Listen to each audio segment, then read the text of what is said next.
I still remember the sense of anger I felt when Katie Hopkins, a UK national journalist, likened African migrants to cockroaches. It was 4 years ago, and I was a 22-year-old high school teacher who just started working with 11 to 16-year-olds in South London.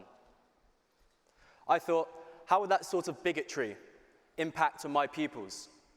Children like Artbez, who arrived alone in the UK without his parents as an asylum seeker from Albania, or Mustafa, a refugee from Syria's bloody civil war.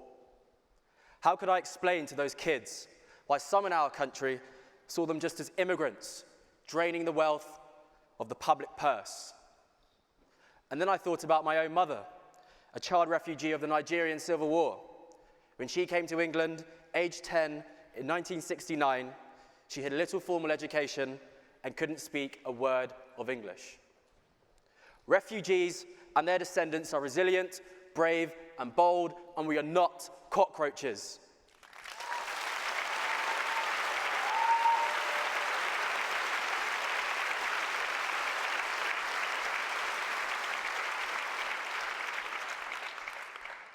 It wasn't as if Hopkins' article was a one-off.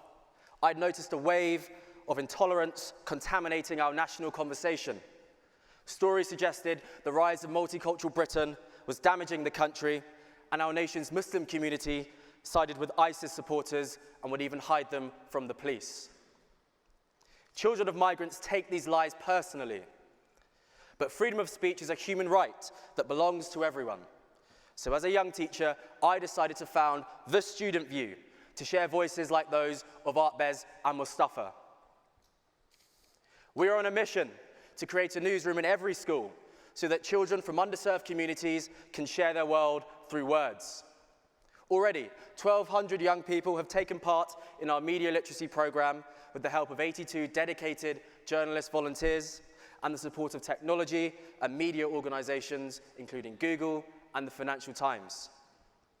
The Student View exists to give every child access to a high-quality media literacy education, and it's needed.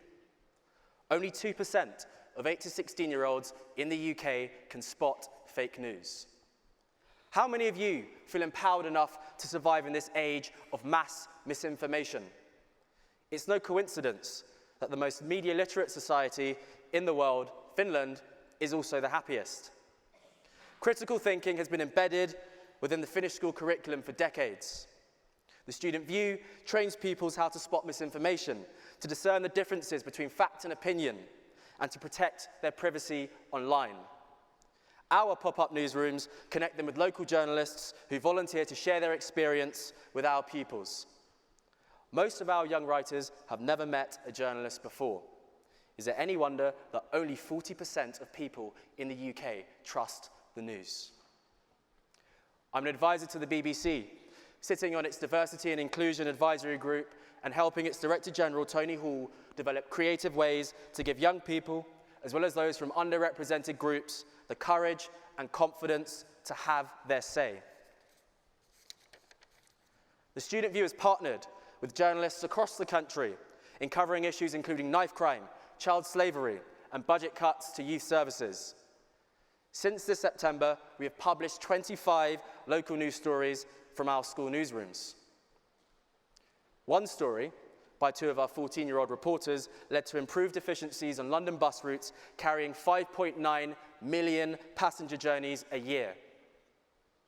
The Student View has grown from a lunchtime club in my classroom to a national charity in 3 years, launching 87 pop-up newsrooms in 19 towns and cities across the UK.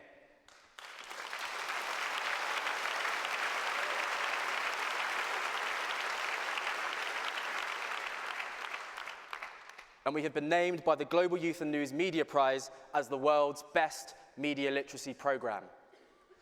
We now want our blueprint to be extended to nations that currently suffer from a lack of press freedom and are awash with government misinformation. We've still got some work to do here in the UK as well.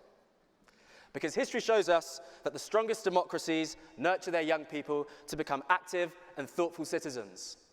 And to do that, young people must be able to both recognize and value the truth.